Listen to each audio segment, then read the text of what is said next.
Hello friends, नमस्कार। आज की हमारी रीडिंग का टॉपिक है कि हमारी लाइफ में जो दुखों का एक्सट्रीम लेवल आता है वो क्यों आता है और क्या छुपा होता है उन चीज़ों के पीछे। क्या परमात्मा हमें बता रहे होते हैं, हमें सिखा रहे होते हैं। ओशो ज़ेंटेरो से हमने सारे कार्ड लिए हैं। फर्स्ट कार्ड है आपका understanding. Next is the fool, zero energy होती है फूल की। पॉलिटिक्स है नंबर 7, कंट्रोल का कार्ड है। दी लवर्स की एनर्जी है number 6, comparison number 5, transformation number 8, the dream number 6,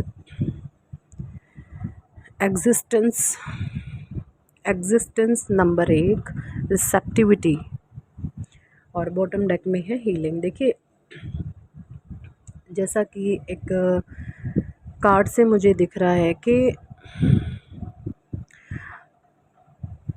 जो देखिए अंडरस्टैंडिंग का जो कार्ड है ना, इसमें एक परिंदा तो पिंजरे में बंद है और सारे परिंदे उड़ रहे हैं, है ना। ये सारे ही परिंदे उड़ रहे हैं और एक परिंदा जो है बंद है पिंजरे में।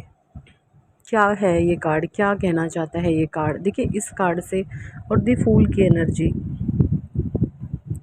कि आप लाइफ में कुछ इस कदर भाग रहे होते हैं जहाँ पर एक लर्निंग आपको लेने की आवश्यकता है, लेकिन आप अपने एक जल्दीबाजी, एक इम्बैलेंस होने के कारण आप उन चीज़ों को देख नहीं पाते, आप उन चीज़ों को समझ नहीं पाते।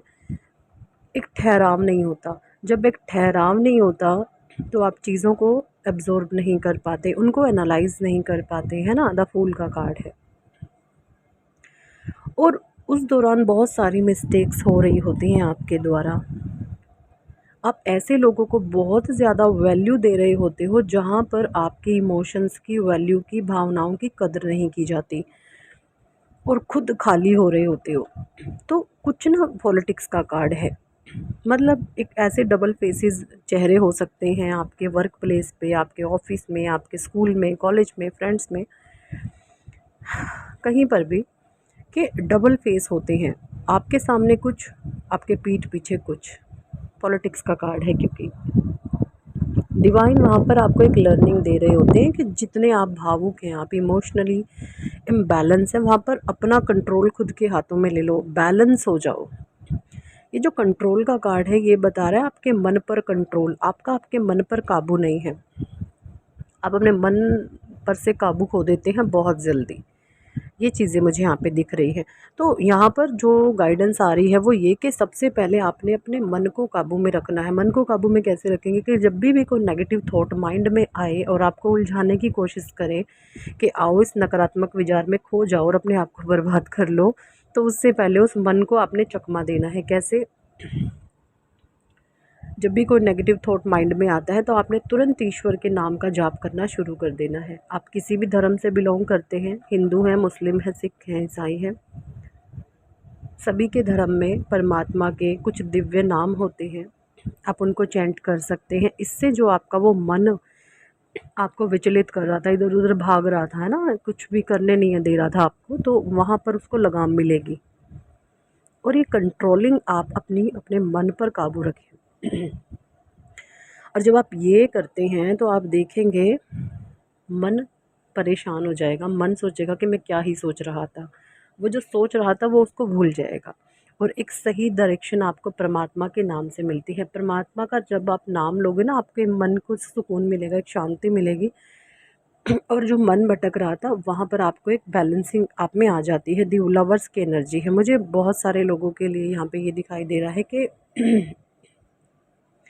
आप ट्विन फ्लेम हो सकते हैं या फिर कार्मिक रिश्ते भी कुछ लोगों के हो सकते हैं। देखिए कार्मिक होंगे तो वो रिश्ते आपसे छूट जाएंगे और जो ट्विन फ्लेम होते हैं ट्रिगर बहुत होता है बट वो एज इट इज़ रिमेनिंग बने रहते हैं, है ना। ये चीज़ें होती हैं। कंपैरिजन का कार्ड है।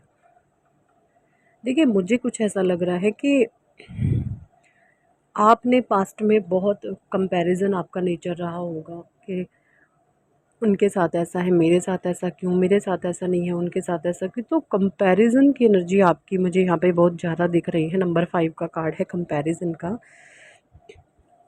और ये कंपैरिजन के चक्कर में आपने खुद को नहीं पहचाना। जो आप ईश्वर ने बना करके भेजे हैं, जो आपके अंदर की स्ट्रेंथ है, जो हिम्मत है, जो क्वालिटीज़ हैं, जो शक्तियाँ हैं आपकी, वो आप में परमात्मा ने जो डाल करके भेजी हैं, उन चीज़ों को आपने नहीं पहचाना। ट्रांसफॉर्मेशन का कार्ड है, द ड्रीम का कार्ड है, एग्जिस्टेंस का कार्ड है, रिसेप्टिविटी का कार्ड है ना। मतलब एक हो सकता है आपने कुछ ड्रीम्स ऐसे देखे हैं, आपने एक बड़ी अच्छी सोच रखी हो कि लाइफ में मुझे आगे बढ़ना है, कुछ करना है, लेकिन आपके स्वभाव में कुछ है रही हैं गलतियाँ जो आपने की हैं, उनको सुधारने की ज़रूरत है। और ये कैसे? आपको अपने आप को डीप मेडिटेशन में लेकर के जाना है, खुद को एनालाइज़ करें कि मैं कहाँ पर मिस्टेक कर रहा हूँ, मैं कहाँ पर मैंने मिस्टेक की है। और जब आप उन चीज़ों पर एनालाइज़ करेंगे, खुद को देखेंगे, है ना, अपने आप का थॉट प्रोसेस समझेंगे कि कौन सा विचार माइंड में गलत आ रहा है, कौन सा विचार सही जा रहा है। जब आप सकारात्मक विचारों की ओर आगे बढ़ते चलेंगे, तो आप देखेंगे तो एक पॉजिटिविटी का अलग ही आपको एहसास होगा, है ना। किसी भी कामना में, किसी भी इच्छा में आपने आसक्त नहीं होना है, क्योंकि देखिए डिज़ायर ऐसी चीज़ है, अगर आपको एक मिलती है तो 10 और खड़ी होती हैं, 10 मिलती हैं तो 100 और खड़ी होती हैं।